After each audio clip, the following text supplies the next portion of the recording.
Hey guys, it's Tasha Lenice and I am back with another video. It is February. Do you know what that means? That means another TBR. This month, January kind of went by not too fast, not too slow. The winter is wintering and enough is enough. But in today's video, I'm giving you a special treat. I'm giving you the TBR that I want to have for the month of February. And I'm also doing a January wrap up. I was going to do a separate video, but I was like, no, let's do one big video.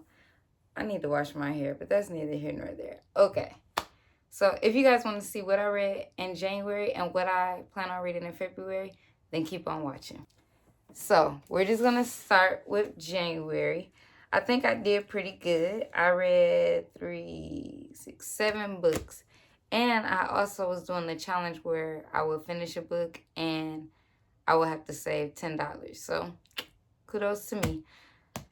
In no particular order. One I do not have because I read it on Kindle Unlimited, I think. Yeah. And I'll talk about that one first. It's called Sparks Fly. I do not remember the character's name. Forgive me for that. I think I gave this book a 4.5. It was a nice, easy read. So yeah. The main characters are Stella and Max. It's a spicy romance novel about Stella, a late bloomer who visits a sex club to lose her virginity, only to meet Max, a stranger with whom she has an instant connection. The plot thickens when she discovers Max is a rival at work as his company is partnering with hers on an AI project that threatens her job, forcing them to navigate their professional conflict and undeniable chemistry. So that was Sparks Will Fly, and I have a picture on the screen. Next is A Love Like the Sun. I believe this was on my January TBR. As you can see, I typed it up. I believe I gave this was really good. So I know I gave this I don't have story graph on here. It was either a 4.75 or a 5-star. No, it was a 5 stars. It was everything. I'm tripping. The main characters was Lanaya and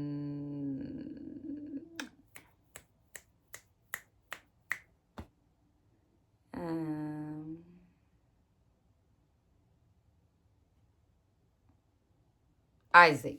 They were best friends. Her business was going under. Her and her mom's business was going under. And her best friend was like, yo, I have a plan because he's this big internet mogul person. Everything was like perfect timing. Like nothing wasn't dragged on. It was like best friends to lovers, but like it wasn't too much and it wasn't like rushed. And it was a moment I was like, girl, like, get the hint. But it was really good. It was really good. I cried. So there's that. This was The Kiss Countdown by Etta Easton. This was a 3.75. It was about a guy. Main character, Shay. Sorry, I cannot remember. If your name not Ford and Rosie or Rome and dang, can't even think of the main character and only for the week. But anywho, so Vincent and A. Marie was the names, and A. Marie bumped into him at a coffee shop. She seen her ex-boyfriend, and her ex-boyfriend had a new date, so she asked him to pretend to be her boyfriend. So, you know, they could make the ex jealous. He agrees, and then he says, hey, I need you to go to this little thing with my family, and I need you to pretend to be my girlfriend, and you can stay in my little ranch with me until I go on this mission to take off. And because she's struggling with her business because of her, I can't tell you why. But anyway, she's struggling, so she needs somewhere to stay. Bills are due. Bills are piling up, blah, blah, blah. This was a 3.5. It was good. It was a nice, easy, fast pace. I actually listened to this on audio while I work. So it was really good to get through.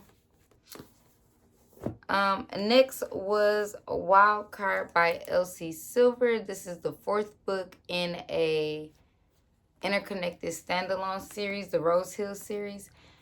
This was the fourth and final book. This was about Bash, I believe. Give me something. Bash and Gwen. Yes. Bash is a, does it tell what he does on the back?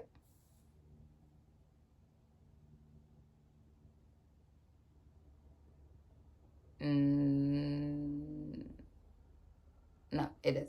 So Bash is trying to get, I could tell you what these about because like it don't have nothing to do with the other stories. But anyway, Bash and Gwen meet at an airport one day. They were stuck in the airport. They had an amazing time.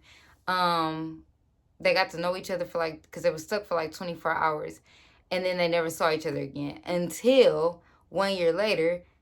Was it 1 year later? Yep, 1 year later, they see each other again. But they see each other at his son's graduation. She didn't know that it was his son, and she is his son's girlfriend at the time. So this was a cute little, of course Bash is older. I never had a problem with that, but long as it's legal. I tabbed it up a little bit. It was good. I would give it a 3.75 for let me read the quote. I would give it a 4.0. Not my favorite of the series, but it's still good. Oh, I've been talking too long. Okay. Next, I did read Wild Love. This is the first book in the Elsie Silvers, and this is Ford and Rosie. Rosie has to come back to her small hometown. Y'all, I tabbed it up. Rosie has to come back to her small hometown because something happened at work, and she ends up getting a job with Ford. Ford is Rosie's brother best friend. So is brother's best friend trope. And they grew up together, so they know each other. But y'all, it's just everything. It's everything. She's been driving them wild for years. The good kind of wild, the bad kind of wild, but mostly the kind of wild that comes with wanting your best friend's little sister and knowing you can't have her. I ate it up. This is a reread. Next was A Sinful Calling by Kimberly Lawson Robbie. This is the Curtis Black series. This is not an interconnected standalone. I don't even know what number book this is because it's a part of a Reverend Curtis Black series. So this probably like book 4 or 5 or maybe 6. So yeah, this is always a 5-star. I love this series. Next was in the middle of January, my friend Brandy texted me and was like, she texted a picture of this book and was like ASAP, meaning like read it ASAP. And I did. It's I Medusa by Ayana Gray.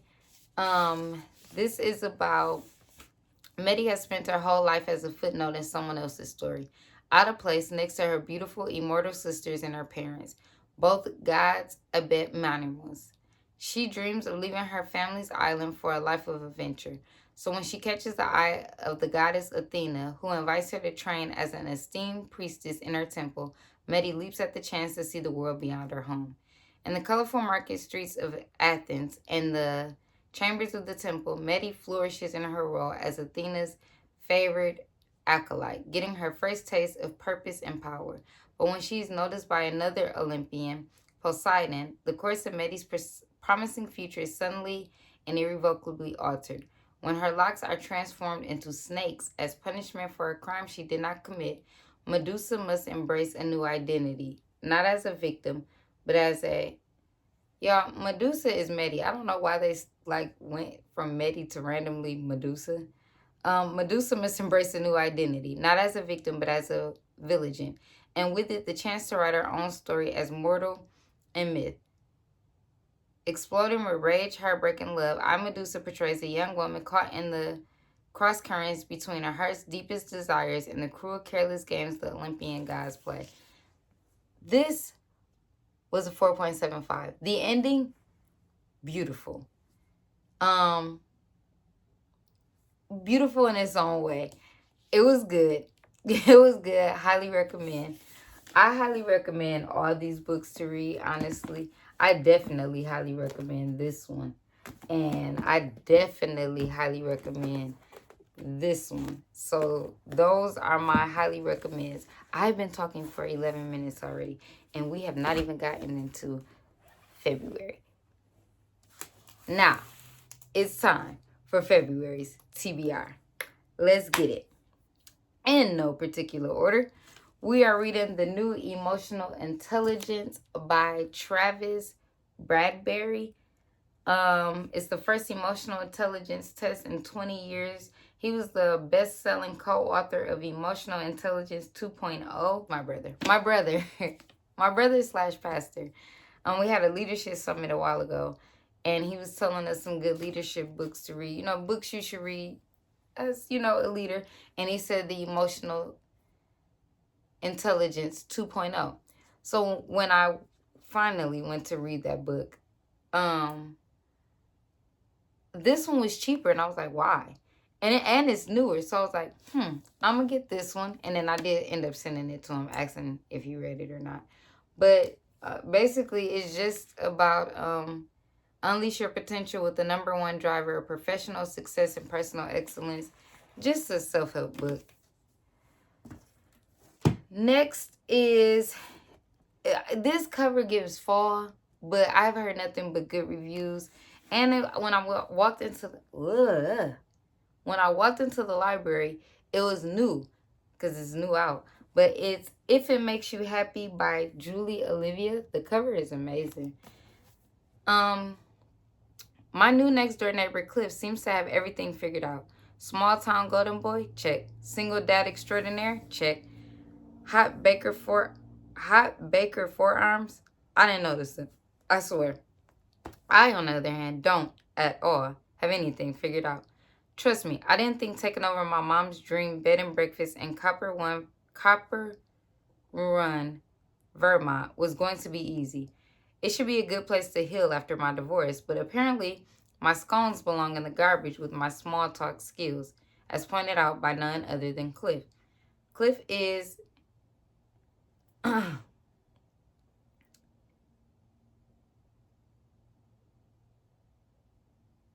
sorry, I started reading ahead. Cliff knows exactly what people need, always.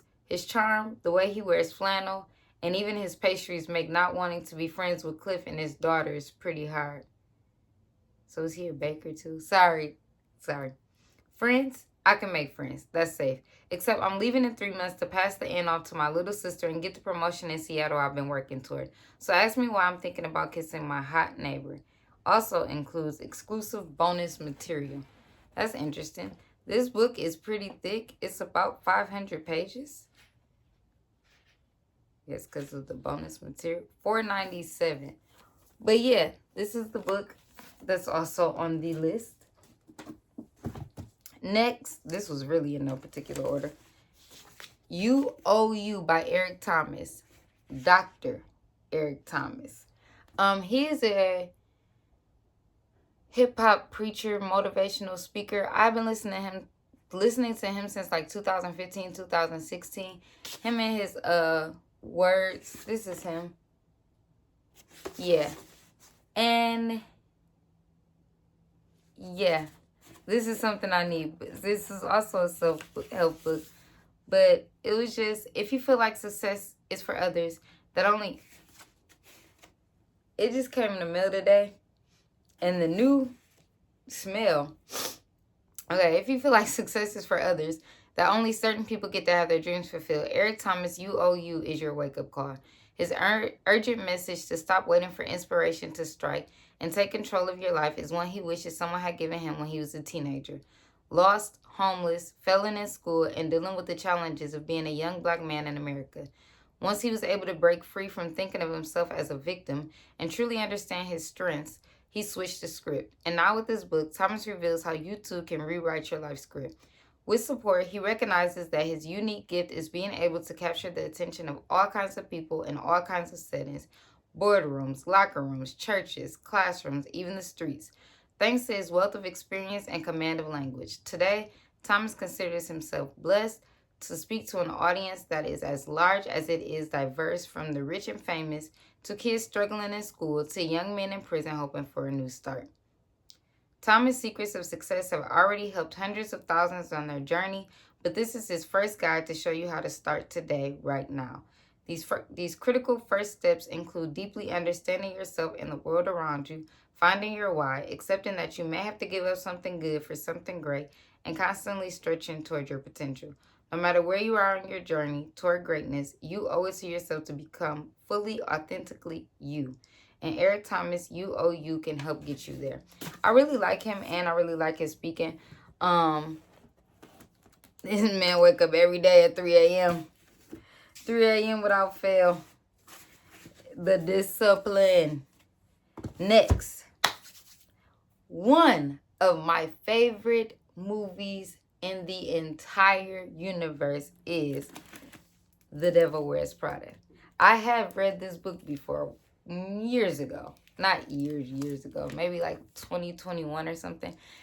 But I felt led to re-pick it up because Devil Wears Prada 2, the movie, is coming out May 1st. And I didn't want to wait till May 1st to read it. This is by Lauren Weisberger. Andrea Sachs. Y'all should know what The Devil Wears Prada is about, but I'm going to read it to you anyway. Andrea Sachs, a small-town girl fresh out of college, lands a job a million girls would die for. Hired as an assistant to Miranda Priestley, the high-profile, fabulously successful editor of Runway magazine, Andrea finds herself in an office that shouts Prada, Armani, Versace at every turn. A world populated by impossibly thin, heart-wrenching, stylish women and beautiful men clad in fine ribbed turtlenecks and tight leather pants that show off their lifelong dedication to the gym. With breathtaking ease, Miranda could turn each and every one of these hip sophisticates into a scared, whimpering child. The Devil Wears Prada gives a rich and hilarious new meaning to Plants About the Boss from Hell. Narrated in Andrea's smart, refreshingly disarming voice, it traces a deep, dark, devilish view of life at the top, only hinted at in gossip columns and over cosmopolitans at the... Dang, that's tight. Trendiest cocktail parties. From sending the latest not yet in stores Harry Potter to Miranda's children in Paris by private jet, to locating an unnamed antique store where Miranda had at some point admired a vintage dresser, to serving lattes to Miranda at precisely the piping hot temperature she prefers, Andrea is sorely tested each and every day, and often late into the night with orders barked over the phone. She puts up with it all by keeping her eyes on the prize, a recommendation from Miranda that will get Andrea a top job at any magazine of her choosing. As things escalate from the merely unacceptable to the downright outrageous, however, Andrea begins to realize that the job a million girls would die for may just kill her. And even if she survives, she has to decide whether or not it's worth the price of her soul. Great movie. Highly recommend. I highly recommend the book. Already. I ain't even read it. I mean, I have read it, but... And last but not least, this is Listen for the Lie by Amy Tinterer. This is a thriller. It says, Lucy and Savvy were the golden girls of their small Texas town. Pretty, smart, and enviable. Lucy married a dream guy with a big ring and an even bigger new home. Savvy was a social butterfly loved by all, and if you believe the rumors, especially popular with the men in town. But after Lucy is found wandering the streets covered in her best friend Savvy's blood, everyone thinks she's a murderer. It's been years since that horrible night. A night Lucy can't remember anything about, and she has since moved to LA and started a new life. But now the phenomenally huge hit true crime podcast, Listen for the Lie, and its two good-looking hosts, Ben Owens, have decided to investigate Savvy's murder for the show's second season. Lucy is forced to return to the place she vowed never to set foot in again to solve her friend's murder, even if she is the one who did it. The truth is out there if we just listen. This sounds good. And now I have two more books. but I don't have them physically. One I am reading on Kindle Unlimited, and that is, what is that? Beyond the Forecast, which, what happens when a storm brews between a small town girl and the town's most wanted bachelor? After 3 years away, Eden Cross returns to Immune Point to rebuild her life and career, landing a job at Vanderbilt News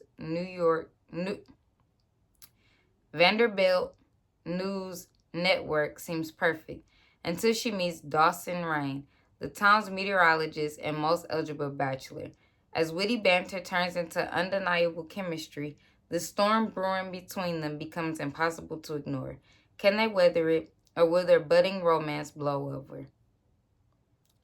So my friends that I personally know, some I went to school with, some I randomly met because we used to live in the same hometown, is A Black Girl and Her Pen. I'll have the books on the screen.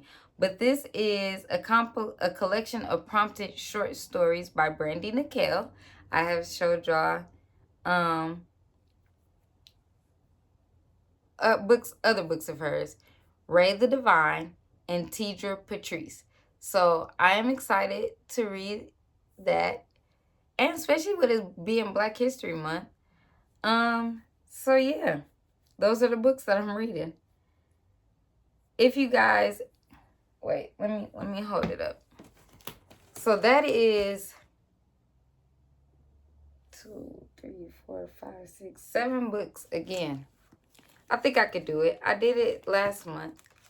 This video is almost 30 minutes, y'all. If you guys enjoyed this video, make sure you give it a thumbs up. Don't forget to like, comment, and please subscribe. Let me know what you are reading down in the comment sections. I love to hear what you're reading for the month of February. I needed more romance. That's crazy. But anyway, thank you so much. Sorry for talking y'all head off. This is not a vlog. Bye. Caught up in nothing, the ways that you jive ain't chasing stuff.